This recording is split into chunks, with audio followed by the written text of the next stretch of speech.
सुप्रभात बच्चों। कल मैम ने आपको आपकी नैतिक शिक्षा बुक का पाठ 11 पाप के अन्न का प्रभाव पढ़ाया था।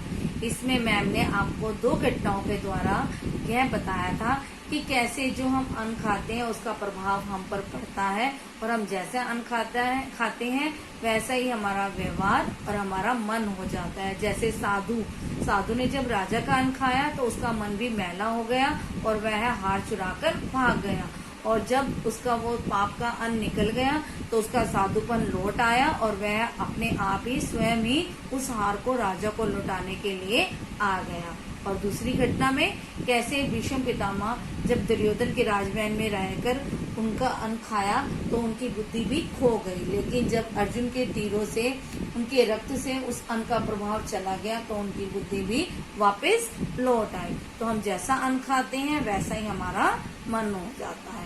कहते हैं ना, जैसा आहार वैसा विचार।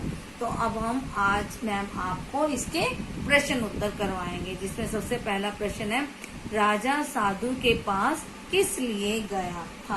अब इसका उत्तर है, राजा ने साधु की बहुत प्रशंसा सुनी थी, इसलिए राजा के मन में भी उन साधु से मिलने की इच्छा उत्पन्न हुई, इसलिए राजा साधु से मिलने जा पहुंचा।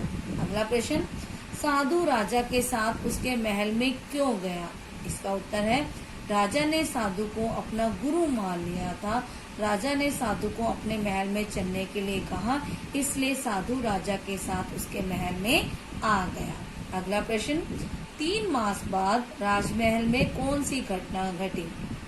अब इसका उत्तर है, 3 मास बीतने पर महल में यह घटना घटी कि एक बार रानी स्नानागार में जाते हुए अपना हीरो का हार उतारकर बाहर रख गई। स्नान करने के बाद वह अपना हार उठाना भूल गए। इसके बाद वही साधु स्नान करने आए तो उन्होंने हीरो का हार उठा लिया और बड़ी चतुराई से राजमहल से बाहर निकल गए और एक विशाल वन की ओर चले गए। अगला प्रश्न, साधु राज सैनिकों के हाथ क्यों नहीं आया। इसका उत्तर है, साधु जंगल में ऐसे मार्ग पर चला गया था जहाँ कोई आता जाता नहीं था, इसलिए वह राज सैनिकों के हाथ नहीं आया। अगला प्रश्न, साधु हार लौटाने क्यों स्वयं आ गया।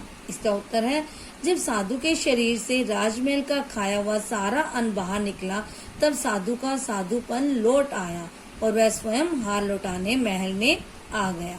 अगला प्रश्न, इस कहानी से हमें क्या शिक्षा मिलती है। इसका उत्तर है, इस कहानी से हमें यह शिक्षा मिलती है कि बुरे अन्न का प्रभाव बुरा होता है, इसलिए हमें पाप का अन्न कभी भी नहीं खाना चाहिए। तो आज आप इन प्रश्न उत्तर को अपनी नैतिक शिक्षा की नोटबुक में लिखेंगे भी और उसे अच्छे से याद भी करेंगे। धन्यवाद।